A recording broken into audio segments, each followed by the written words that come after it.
Vous faites bien de nous avoir choisis pour vous informer. Il est 20 h à Libreville au Gabon. Mesdames, Messieurs, voici les titres de ce journal.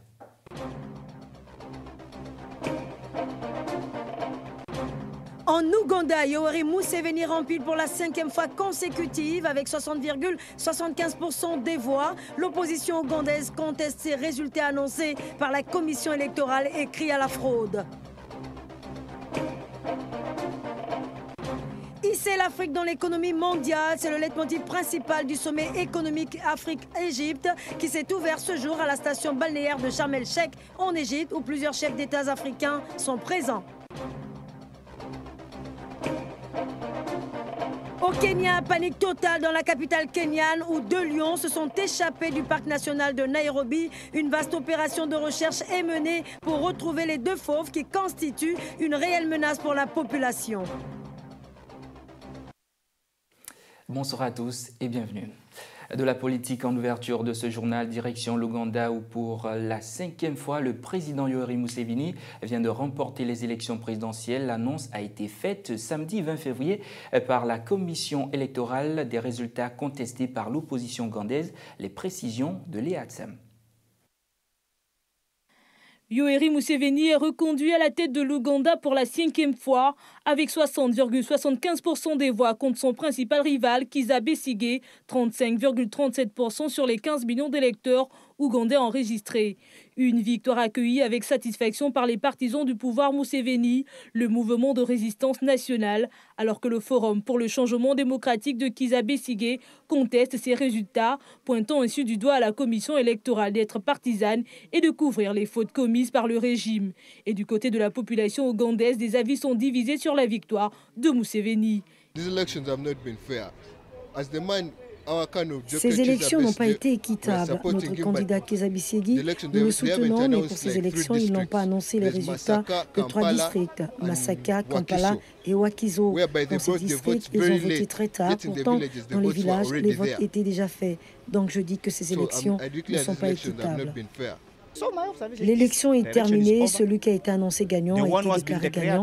C'est comme ça et nous devons accepter les résultats et passer à autre chose. Soulignons que le pays, qui n'a jamais connu d'alternance politique pacifique depuis son passage à la magistrature suprême en 1962, a connu cette année un scrutin présidentiel jugé chaotique du fait du gros retard enregistré le jour du vote et l'arrestation des partisans. Cette victoire de Museveni démontrerait donc sa popularité ainsi que l'expérience électorale de son parti alors qu'il est arrivé au pouvoir en 1986 après avoir renversé l'autocrate Milton Obote. Toujours en politique, direction l'Afrique occidentale, c'est ce dimanche que les Nigériens vont accomplir leur devoir civique pour le compte de l'élection présidentielle. Un scrutin très ouvert au regard du nombre de candidats qui y prennent part, 15 au total, et parmi eux, Ibrahim Yakuba met en doute le scrutin alors que le président sortant, Mahamadou Issoufou, candidat également, entend sortir vainqueur de ce premier tour. Les explications de Patricia Lidimouli. Ils sont 15 au total pour cette élection présidentielle de dimanche au Niger, un scrutin qui sera d'ailleurs couplé à des législatives. Ibrahim Yakuba, l'outsider de cette présidentielle, qui y prend part pour la première fois, monte déjà au créneau et dénonce le camp sortant d'utiliser de faux sondages pour influencer le vote. Selon lui, de telles pratiques ternissent l'image de cette compétition. Cette compétition n'est pas loyale, elle n'est pas honnête parce que les adversaires utilisent l'appareil de l'État pour neutraliser des candidats et les déporter à Agadez. Une accusation portée contre ses adversaires lors de son dernier meeting au stade de la capitale devant près de 20 000 personnes. Face à ses militants, il a déclaré que si les élections sont bien organisées et bien son parti, le mouvement patriotique nigérien sera vainqueur. Toutefois, si irrégularité il y a, il se battra pour sauver la démocratie chèrement acquise. Si au soir du 21 février, nous sommes bâtis loyalement, nous allons reconnaître et nous allons remercier les vainqueurs. Mais si on crée les conditions du vol et de la tricherie, nous nous opposerons et nous dénoncerons cette situation. Parce que l'attachement à la démocratie n'a pas de prix. La démocratie est la condition de la sécurité pour chaque citoyen. Ibrahim Yakuba, âgé de 44 ans, reste serein et croit en sa victoire, malgré, dit-il, la jeunesse de son parti qu'il a créé il y a 4 mois. Cette figure de proue de la société civile est un ex-douanier et il entend une fois vainqueur rajeunir la classe politique nigérienne et s'engage à organiser les états généraux des ressources minières. Toujours au Niger, toutes les dispositions semblent être prises pour que ce scrutin soit fiable sur l'ensemble du territoire nigérien. Et selon le ministre de l'Intérieur, tous les bureaux de vote sont sécurisés pour permettre à tous les citoyens de voter dans la sérénité et le calme. Retrouvons une fois de plus Patricia Lidimolé. Malgré les vives tensions qui ont régné entre rivaux politiques lors de la campagne, l'heure est à présent au choix. Les Nigériens vont élire leur président et en dépit de la crainte d'attaques djihadistes, chacun veut faire entendre sa voix et pour cela, les conditions d'accès aux différents bureaux de vote sont prises en compte. Nous avons cette capacité de sécuriser l'ensemble des bureaux de vote et ce n'est pas la première fois qu'on le fait. Les menaces, les zones où nous avons les menaces ont été renforcées et nous pensons pouvoir tenir à l'aise ce pari de la sécurisation du vote dans ce pays. Cette sécurisation prend en compte les bureaux de vote situés également dans les zones à forte menace. Le président Mahamadou Issoufou, qui brigue ici un second mandat, prédit une victoire par un coup KO dès le premier tour, alors que l'opposition, qui refute cette détermination, entend s'unifier au second tour. Les résultats devront être connus dans les 5 jours qui suivent le vote, mais déjà des craintes sont perceptibles au moment de cette annonce et ce, au regard des échauffourées qui ont émaillé la campagne électorale. D'ailleurs, l'incarcération d'un opposant et candidat Ama Amadou, l'arrestation de certaines personnalités, la crainte d'attaques djihadistes et un fichier contesté sont autant d'éléments qui feraient craindre le pire dans ce pays où près de 76% de la population vit avec moins de $2 par jour et où la misère est également aggravée par les effets du réchauffement climatique. Notant toutefois que selon le juriste constitutionnaliste Amadou Hassan Boubacar, aucun président nigérien n'a gagné au premier tour et pour les observateurs, une possible victoire du président sortant peut s'effectuer sans second tour. Toujours en politique, et puis cette information bref et en images qui nous parvient de la République centrafricaine. Retenez que l'ancien Premier ministre Faustin Archange Touadéra a recueilli 62,71 des suffrages contre 37,29% pour son rival Anissé Georges Dologuélé selon les résultats du second tour de la présidentielle publiée aujourd'hui par l'autorité nationale électorale. Et ces résultats doivent être validés par la Cour constitutionnelle de transition. Notons que cette élection tourne la page de la transition et suscite beaucoup d'espoir en République centrafricaine. Et rappelons aussi que Anissé Georges Dologuélé, un des favoris parmi les 30 en lice, était arrivé en tête du premier tour avec 23,118% le 30 décembre. Et le score de Faustin Archange Touadéra, 19,42%, candidat indépendant qui a fait une campagne discrète à moins, avec des moyens assez moindres et face à son adversaire, avait été la grande surprise du premier tour. Nous y reviendrons au cours de nos prochaines éditions d'information. Et de la sécurité pour la suite de ce journal, un nouvel double attentat-suicide dans la région de l'extrême nord du Cameroun. Sur le marché d'une localité de la région, 19 personnes ont été tuées et cette région reste la cible d'attaques meurtrières régulières des islamistes nigérians de Boko Haram. Les précisions avec Judith Koindo. Des sources sous couvert d'anonymat ont indiqué que 2 femmes kamikazes se sont fait exploser sur le marché de Mémé, dans la région de l'extrême nord du Cameroun, faisant ainsi 19 morts et de nombreux blessés. C'est le 6e attentat suicide perpétré dans l'extrême nord, région frontalière des bastions nigérians de Boko Haram, depuis le début de l'année 2016. Là, le camion a amené le passager avec le bagage.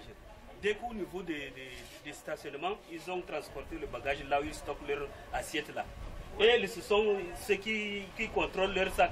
Dès que le sac vient là, ils contrôlent. Au moment où ils contrôlaient, bon, ils ont demandé aux femmes là qu'est-ce qui est dans le sac. Au moment qu'ils dit ça, il s'est éclaté directement et ils ne savaient pas quoi c'était éclaté, dans quel... C'était dans le marmite. Selon le gouvernement camerounais, depuis que les islamistes nigérians ralliés à l'organisation de l'État islamique ont commencé à attaquer le territoire camerounais en 2013, plus de 1200 personnes ont été tuées, des attaques et des attentats perpétrés par des djihadistes dans la région de l'extrême nord. Face à cette situation, l'armée camerounaise mène dans plusieurs localités frontalières des opérations qui ont considérablement affaibli les djihadistes. Mais ceux-ci multiplient depuis juillet des attentats suicides dans le nord du Cameroun, comme ils continuent de le faire dans le nord-est du Nigeria. Elle a notamment mené une importante offensive à gauche, située au Nigeria, infligeant de lourdes pertes aux djihadistes et saisissant beaucoup d'armes et de matériel.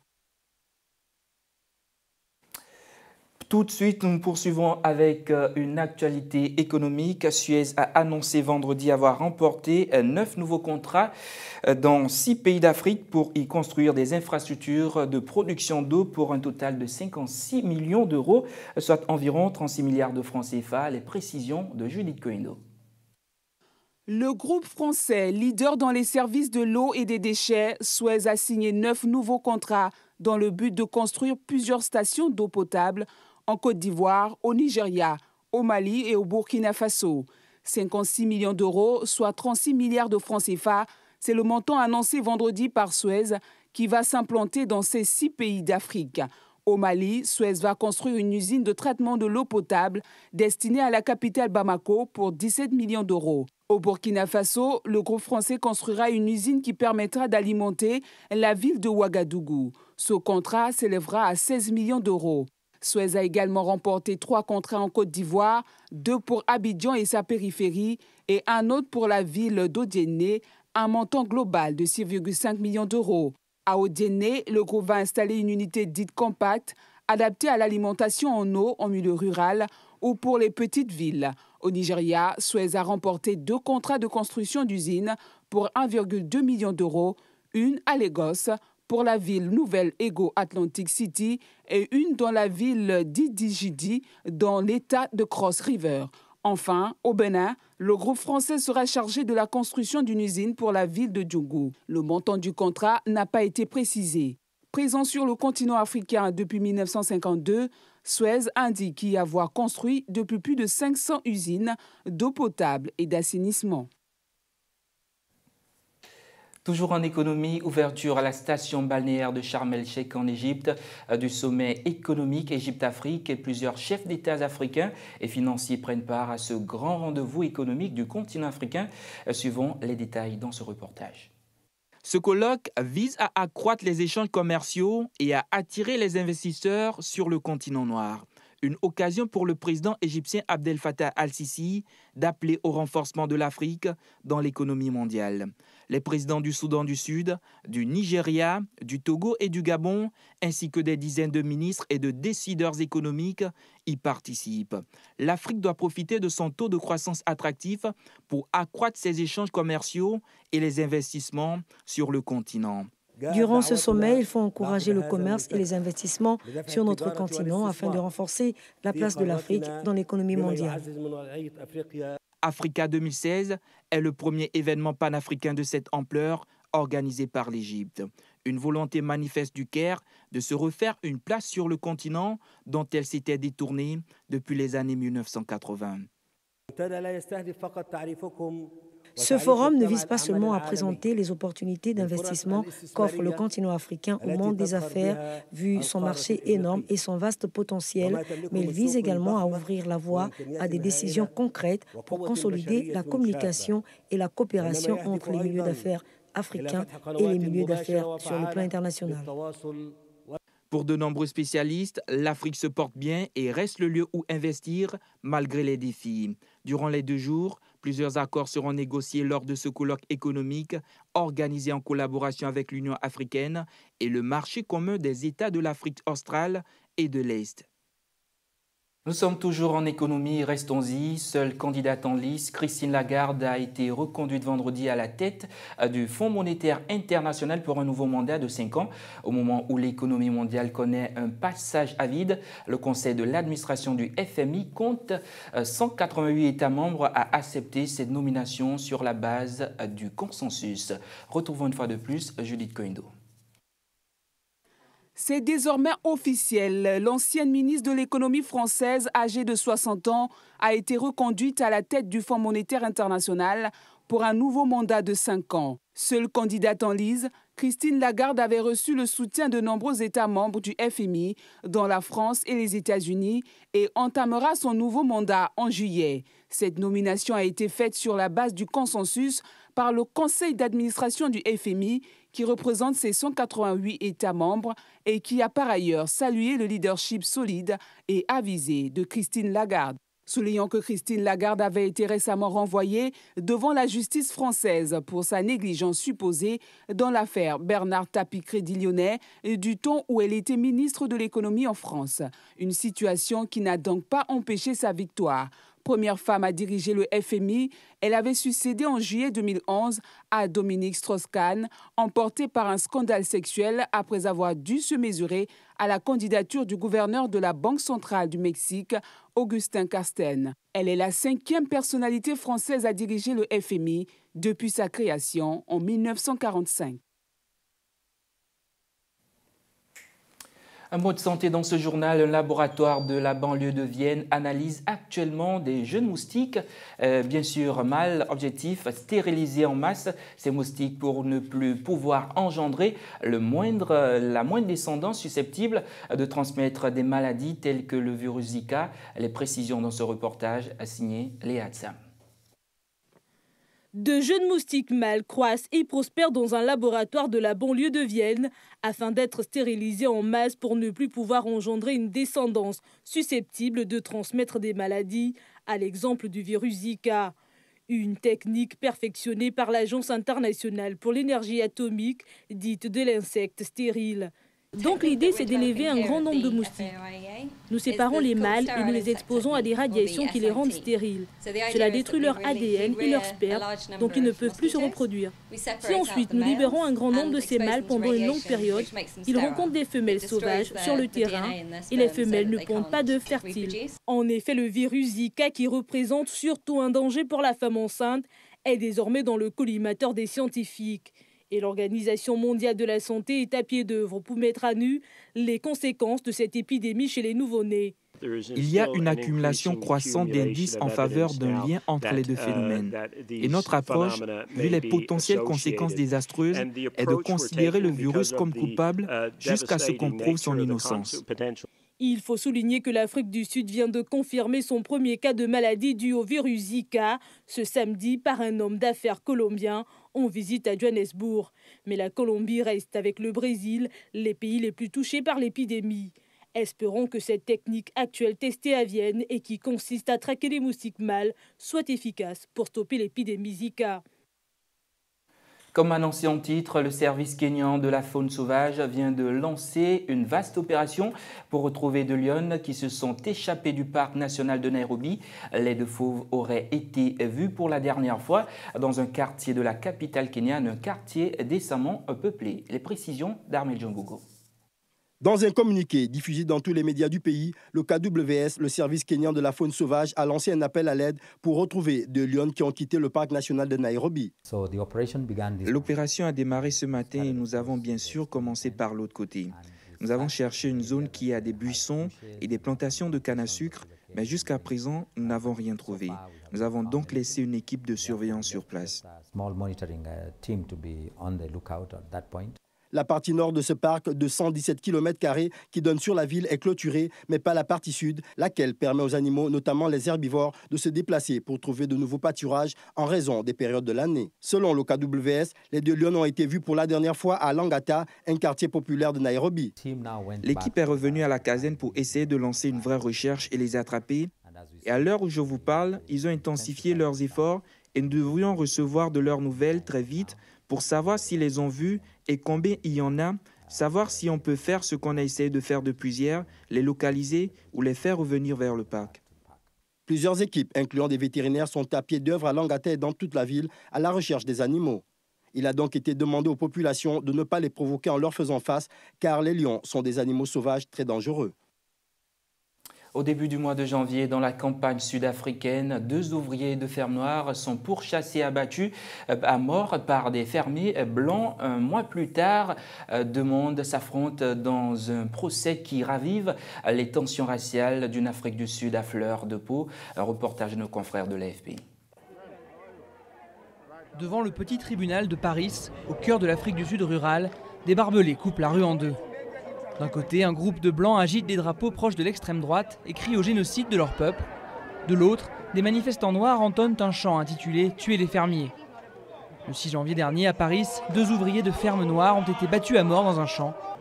À l'intérieur du tribunal, 4 fermiers et un officier de police, tous blancs, sont dans le box des accusés. Racisme, crime, pauvreté et possession des terres, le cocktail des problèmes de la Nouvelle-Afrique du Sud post-apartheid est réuni. Pour la famille de Sean Tangasha, l'une des victimes, il a été tué pour avoir simplement voulu réclamer son salaire.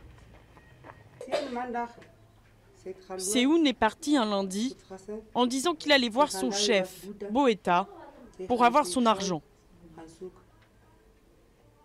Il est allé là-bas et il n'est jamais revenu. Mais du côté des fermiers blancs, une autre version est avancée. Les soutiens des accusés assurent que les victimes ont d'abord attaqué le fermier et lorsque celui-ci a pu donner l'alerte, des dizaines de voisins ont lancé une chasse à l'homme punitive.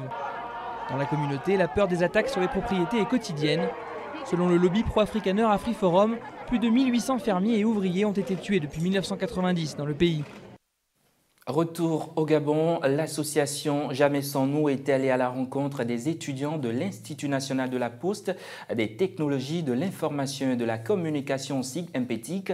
L'objectif est de sensibiliser ces derniers d'accomplir leurs devoirs civiques. Les précisions dans ce reportage de Judith Koendo. C'est dans le but de sensibiliser les uns et les autres à aller aux urnes pour les élections présidentielles prochaines au Gabon que l'association Jamais sans nous a rencontré les étudiants de l'IMPTIC, 6 au Gros Bouquet, dans le 1er arrondissement. Lors de cette rencontre, la présidente de la structure, Ingrid Makumba, a livré un message à l'endroit des jeunes étudiantes. Le message de l'association Jamais sans nous a été tout simplement celui d'inviter nos jeunes sœurs à aller accomplir leur devoir citoyen qu'est le vote. Dans la foulée, elle a indiqué l'offre de cette association à ces jeunes femmes. La sélection au niveau de l'entrée à l'association est quand même assez, du moins au niveau du bureau, est quand même assez stricte. Donc nous avons au sein de l'association quelques compétences et nous mettons ces compétences-là au service des futurs membres de l'association si elles veulent bien adhérer. La secrétaire générale de l'association a de son côté réaffirmé la place de la femme gabonaise. Mesdames, je vous invite à user de votre droit citoyen. C'est une arme. Le fait de voter, c'est une arme. Parce que si vous ne votez pas, je suis désolée, votre voix n'est pas entendue. Rappelons que l'association Jamais sans nous est une plateforme de promotion du leadership féminin qui a été motivée par la décision prise par le chef de l'État gabonais, Ali Bongo Ondimba, de faire de la décennie 2015-2025 une décennie de la femme. Restons au Gabon pour parler de culture. Suite à sa nomination au Kora Music Award, Bussine, l'artiste internationale gabonaise, a tenu une conférence de presse ce vendredi à l'Institut français de Libreville. Objectif, solliciter l'appui des médias et des mélomanes pour une victoire sans bavure lors des Kora Awards dans la catégorie de meilleure artiste féminine de l'Afrique centrale. Les précisions dans ce reportage. Qui veut aller loin ménage sa monture. Une maxime que Bussine, la voix d'or de la musique africaine, entend faire sienne en prélude au Kora Music Awards.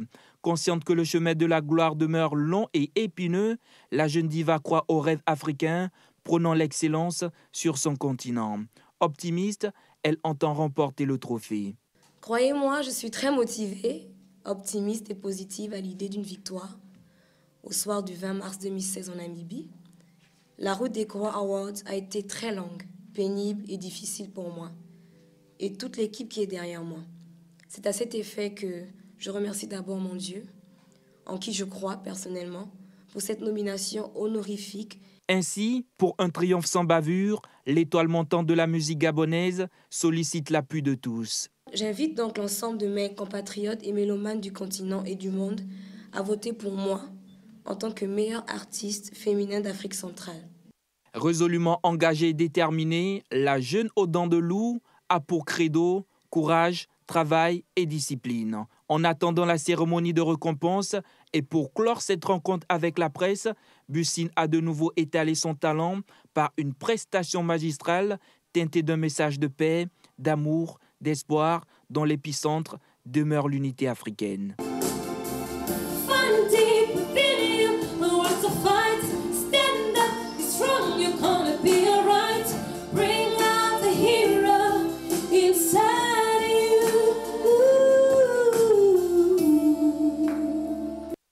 Comme quoi, la musique adoucit les mœurs. Toujours en culture, l'écrivain italien Umberto vient de tirer sa révérence à l'âge de 84 ans suite à un cancer. L'annonce a été faite par sa famille au quotidien italien La Repubblica. Les précisions de Léa Tsam. L'écrivain italien Umberto Eco s'est éteint dans la nuit du vendredi à samedi.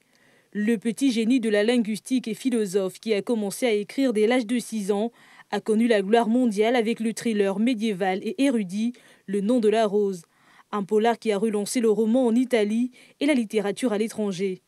Il a notamment offert à ses lecteurs Le pendule de Focole, L'île du jour d'avant et La mystérieuse flamme de la reine Loana et son dernier roman, numéro 0, publié en 2014. Il était aussi bibliophile et possédait plus de 30 000 titres dans les éditions rares. Il a travaillé pour la radio-télévision publique italienne RAI et a enseigné dans de nombreuses universités où il a occupé la chaire de sémiologue jusqu'en 2007, date de sa retraite. Ce mélange d'hommes savants et d'hommes humbles a combattu pour plusieurs causes nobles. Il laisse derrière lui un grand vide. Des hommages à titre posthume sur la toile lui sont rendus. Sur Twitter, l'ancienne ministre de la Justice, Christiane Taubira, a souligné, je cite, « Merci à Umberto Eco pour le bonheur de le lire qu'il nous a donné et pour sa vision de l'Europe. La vraie, celle de la culture. » Fin de citation. Pour le président des Républicains, Nicolas Sarkozy, la culture européenne perd un de ses plus grands défenseurs.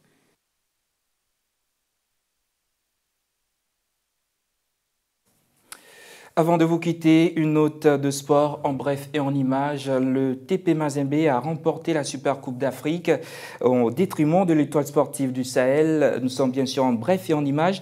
Les Corbeaux ont battu ce samedi après-midi à Lumumbashi la formation de Sousse sur le score de 2-1. Les Congolais ont ouvert le score dès la 19e minute par Adié. Et très actif, le milieu de terrain ghanéen posait de sérieux problèmes à l'arrière-garde tunisienne et s'offrait même un doublé juste avant la pause sur une volée acrobatique et le but du chaos, pensait alors les Corbeaux, mais c'est sans compter sur des joueurs étoilés, incisifs et récompensés dans les derniers instants avant la mi-temps. Nkassini étant plus prompte à reprendre un corner à la 47e minute. En seconde période, les Congolais ont conservé leur avance malgré les tentatives de l'Étoile sportive d'égaliser, mais la méforme d'Akeshi à la solidité défensive des Noirs et Blancs en privé, le représentant tunisien du second but. Nous y reviendrons au cours de nos prochaines éditions d'information. Ce journal est à présent terminé, mais avant de vous quitter, le rappel des 3 principales articulations qui l'ont constitué. En Ouganda, Yoweri Museveni rempile pour la 5e fois consécutive avec 60,75% des voix. L'opposition ougandaise conteste ces résultats annoncés par la commission électorale et crie à la fraude. Hisser l'Afrique dans l'économie mondiale, c'est le leitmotiv principal du sommet économique Afrique-Égypte qui s'est ouvert ce jour à la station balnéaire de Sharm el-Sheikh en Égypte où plusieurs chefs d'État africains sont présents. Au Kenya, panique totale dans la capitale kenyane où 2 lions se sont échappés du parc national de Nairobi. Une vaste opération de recherche est menée pour retrouver les 2 fauves qui constituent une réelle menace pour la population. Voilà, toute l'équipe technique se joint à moi pour vous dire merci de nous avoir suivis. Bonsoir et bon début de week-end à tous.